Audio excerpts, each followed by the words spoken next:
Saudações a você que nos acompanha. Este é o podcast oficial da CETEC Capacitações. Meu nome é Ulisses, eu sou professor de língua portuguesa, literatura e estou como coordenador de projetos aqui na CETEC Capacitações, integrando a equipe do ensino médio. E hoje, com muita alegria e satisfação, a gente recebe aqui para um bate-papo, uma conversa, a professora Lucília Guerra, diretora do Centro de Capacitação Técnica, Pedagógica e de Gestão do Centro Paula Souza. Professora Lucília, muito obrigado. A gente ficou muito feliz por você ter aceitado o convite e principalmente pela disponibilidade de tempo, que a gente sabe que é difícil conciliar tempo aí diante de uma agenda, repleta de compromissos. Mas é muito importante a sua presença aqui para a gente falar de um tema tão importante no nosso contexto educacional, que é o planejamento, Planejamento docente. Obrigado pela sua presença. Eu que agradeço o convite. Acho que é sempre importante nós proporcionarmos momentos de reflexão, Inclusive, acho que talvez a questão mais importante para um bom planejamento é um processo reflexivo. Então, dentro do programa do Centro de Capacitações, nós sempre privilegiamos muito momentos em que o professor consegue pensar sua prática docente e consegue entender aonde ele pode melhorar para atender mais e melhor os seus alunos. Perfeito. Então, nós já começamos, nesse contexto de planejamento, a gente começa perguntando qual é a relação que nós podemos traçar aí entre o professor e a gestão escolar. Porque você, além de professora, você também foi diretora de escola, Conta um pouquinho para a gente, por favor. Bom, na verdade, a gestão escolar, ela viabiliza o trabalho do professor, Então, os espaços, os laboratórios, a estrutura, a organização e orientação para um bom planejamento do trabalho docente, ela tem que vir do braço da gestão, E a gestão leia-se, não somente o diretor de escola, mas toda a equipe gestora. Então, desde inclusive do acadêmico, que tem um contato muito grande com os alunos, com a vida escolar do aluno, mas também os espaços serem bem administrados, os espaços terem todos os requisitos necessários para que as aulas sejam dadas de forma adequada, e o direcionamento profissional, inclusive relacionado ao arranjo produtivo local, aos parceiros, stakeholders da escola, que são tão importantes para um bom desenvolvimento da educação profissional. E mesmo dentro da educação, da formação geral básica, é muito importante que a escola, dentro do seu braço gestor, esteja sempre muito atento às necessidades dos estudantes, aos pré-requisitos necessários para um bom desenvolvimento, inclusive o portfólio de cada aluno é importante ser visto. O diretor ele vai ter condições de saber a realidade de cada aluno? Sim. Nós temos conselho de classe intermediário, nós temos conselho de classe final em cada curso. Então, esse acompanhamento tão próximo que a gestão precisa fazer do trabalho, do desenvolvimento do trabalho docente dentro da unidade, ele é super importante. E tudo isso reverbera também ações de planejamento e de replanejamento. Exatamente sobre isso. Então, o planejar e o replanejar, Quais percepções aí seriam necessárias, seriam mais importantes? Porque até esse ano, no planejamento foi falado sobre isso, Então, tanto pela supervisão, grupo de supervisão escolar, o grupo de formulação e análises curriculares, foi falado bastante em relação a currículo formal, currículo real e o currículo oculto. Então, para este currículo em ação e esse planejar e replanejar, quais percepções aí seriam importantes, necessárias? Olha, é muito importante se observar e se respeitar a organicidade da escola. A escola é um ambiente muito dinâmico, nós temos que olhar muito o movimento da sociedade, o movimento das juventudes, nós temos que entender também o movimento de evolução dos professores, Inclusive a gestão escolar, até em continuidade à pergunta anterior, a gestão escolar tem que proporcionar oportunidades de evolução do seu corpo docente, porque esse corpo docente atualizado, esse corpo docente bem trabalhado nas suas competências e habilidades ali individuais, ela pode traçar um planejamento e um replanejamento com muito mais qualidade. Então, quando nós pensamos no planejamento e no replanejamento, nós pensamos em cenários que se modificam. Então, quando você planeja uma determinada aula ou uma sequência didática que você pensou para uma determinada turma, às vezes em contato com aquela turma que às vezes você não conhece, você tem uma dinâmica bastante distinta daquilo que você imaginou. Sim. Então, a partir daquele feedback dos alunos, da articulação, da questão interdisciplinar com os seus colegas, você acaba entendendo que a metodologia estava equivocada e que você precisa pensar numa nova estratégia, Sim. que você precisa pensar em como atender todo aquele perfil de alunos que você está recebendo e não falar de uma forma generalista, mas singularizando os processos de ensino e de aprendizagem. Então, a maneira como você vai ensinar tem uma dinâmica, mas a maneira como cada um dos seus alunos vai aprender te reporta uma outra situação e que às vezes merece o cuidado do bom replanejamento. Muitas vezes a gente tem aquela questão de eu planejei, eu imprimi, né? Eu imprimi é pior ainda, né? Mas assim, eu imprimi, eu encadernei, agora tá feito. Não é um trabalho que eu preciso voltar, tá pronto. É um pronto acabado, né? Só que não. Pronto acabado. Assim, não existe nada pronto acabado em educação, porque esse processo evolutivo de alunos, de professores e a dinâmica da própria educação nos sugere um constante olhar sobre o que eu pensei, o que eu estou executando, os resultados que eu estou obtendo e como eu posso ampliar os resultados que eu quero, os resultados que eu preciso para aqueles alunos e, por isso, muitas vezes a minha gestão estratégica do trabalho docente faz exatamente a diferença entre você conquistar benefícios educacionais para os alunos ou não. Professora, na continuidade desse tema, dessa pergunta, enfim, né, que está interligado aí, eu pediria que você falasse um pouco para quem está nos ouvindo, nos assistindo, né? Fala um pouquinho para a gente da importância do plano de trabalho docente. Então, este documento que foi pensado, foi elaborado, qual a importância do PTD dentro, no contexto da nossa instituição, para o Paula Souza? Bom, normalmente a gente fala, mas é uma burocracia, isso é só para constar, é só para dizer que tem, né? E existe muito essa fala, mas eu fico realmente entristecida com isso, porque assim, eu sempre falo que o que não está escrito não existe. Não existe. Né? Aquilo que você não registra é como se aquilo, sei lá, fosse só uma ideia, né? E eu acredito que quando você escreve, você se compromete. Né? Então você acaba, porque ninguém vai lá e pega a sua mão e faz, é você que faz, você que digita, você que salva, você que organiza. Sim. Então aquele momento em que você está pensando, mesmo que você seja um ato burocrático, você cria um compromisso para você.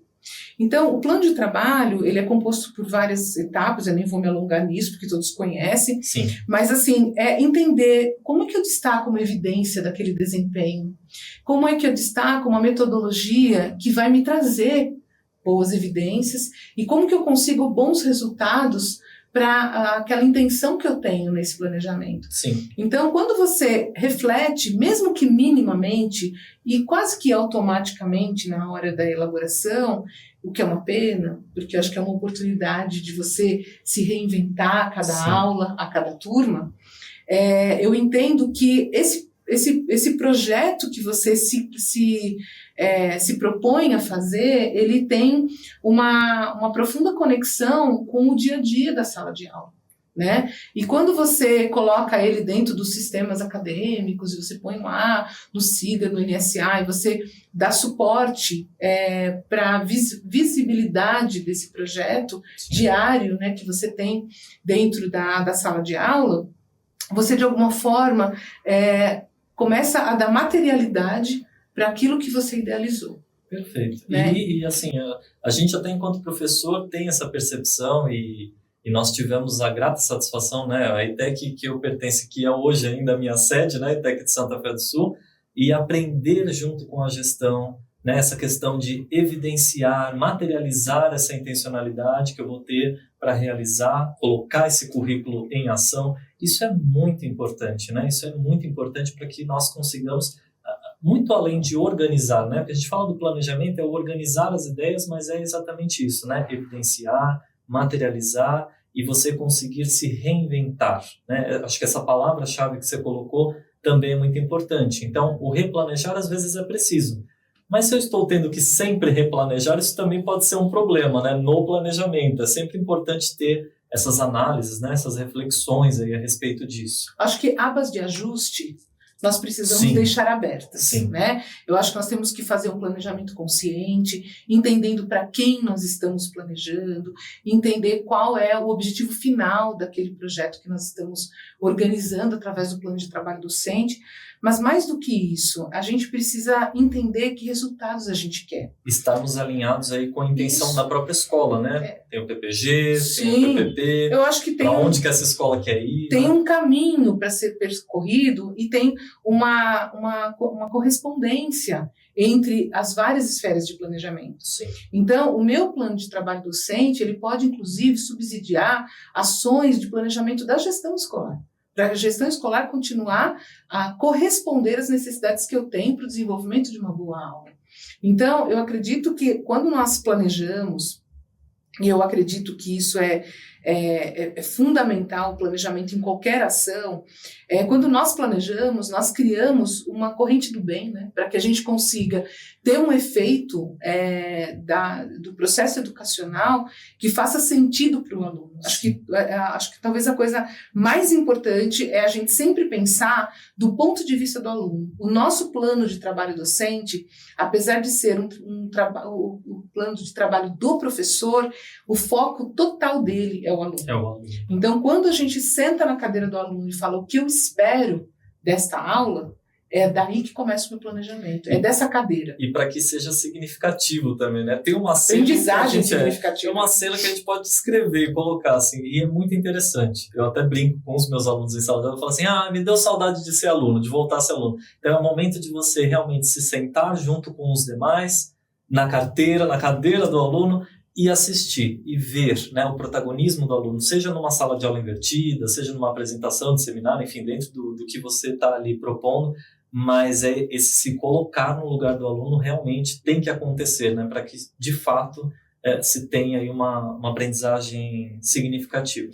E mais do que uma aprendizagem significativa, você tem que ter um processo de ensino significativo, que se não significa para você, o aluno vai entender uma total desconexão de você com aquele conteúdo, com aquele conhecimento que você está querendo desenvolver junto com ele. Então, o desenvolvimento de competências e habilidades é algo que se faz junto. Não é o aluno sozinho. E a gente, às vezes, fala de autonomia e protagonismo, primeiro que de uma forma bastante aventureira, vamos dizer assim, né? Protagonismo o aluno se vira. Isso não é protagonismo e nem autonomia. Sim. O protagonismo e autonomia é um acordo que você faz em que cada um assume suas responsabilidades, né, e com maturidade. Então, essa maturidade o professor tem que ter o propósito de desenvolver, né, no aluno. O estudante, a partir do momento em que ele tem de fato um espaço, uma oportunidade de crescimento, ele abraça, com certeza. Eu sempre sou contra alguém falar, a juventude hoje, não quero mais nada, os jovens não se interessam. Né?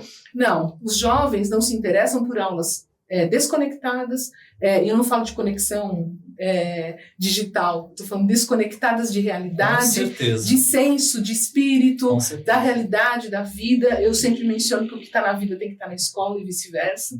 Né? Então, acho que a gente precisa trazer mais essa tridimensionalidade. Aquilo que é muito 2D na vida, tem que trazer para a escola e transformar isso em alguma coisa material para ele. E nós podemos fazer aqui, é importantíssimo mencionar, né, a ponte que a gente tem que estabelecer entre essa relação significativa no ensino e aprendizagem e a necessidade da constante formação dos professores, né? E nós que estamos aqui, né, coordenadores de projetos, a gente também está se capacitando. Então, essa sua fala me remete muitas discussões que nós tivemos recentemente agora, por exemplo, na capacitação do professor Davi, né, que é meu colega de trabalho, o professor Davi, fez uma capacitação muito interessante falando exatamente sobre ensino por problemas, instrumentos de trabalho em equipe, ferramentas ativas, metodologias ativas, e isso é muito importante, né, ser colocado em pauta e que se pratique mesmo para que a gente possa ter algo mais significativo e contextualizado, né?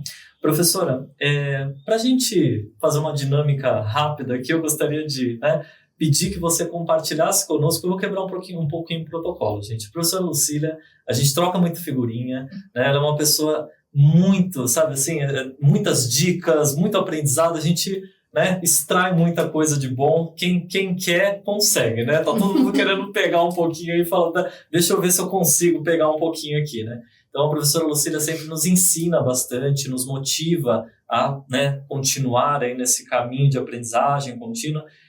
E com isso também compartilha muitas experiências, né? Eu sei que você, além do Paula Souza, já deu aula, por exemplo, pro EJA, né? Então, que você pudesse contar aqui, relatar para a gente um caso de sucesso que você teve, né, em sala de aula e que envolveu o seu planejamento enquanto professora. Conta um pouquinho para a gente, por favor.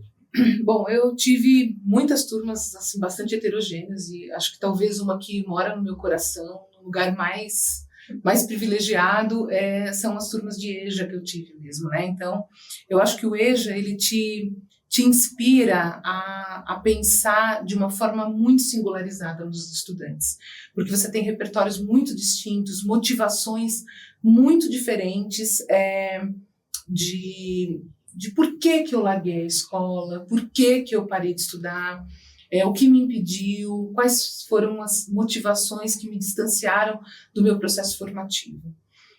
Então, quando você olha o aluno de forma tão individualizada, você entende que precisa cada vez mais entender de onde ele está falando e para onde você quer levá-lo. Sim. Então, eu tive, assim, acho que talvez uma das questões que impactam muito os processos de ensino é a avaliação.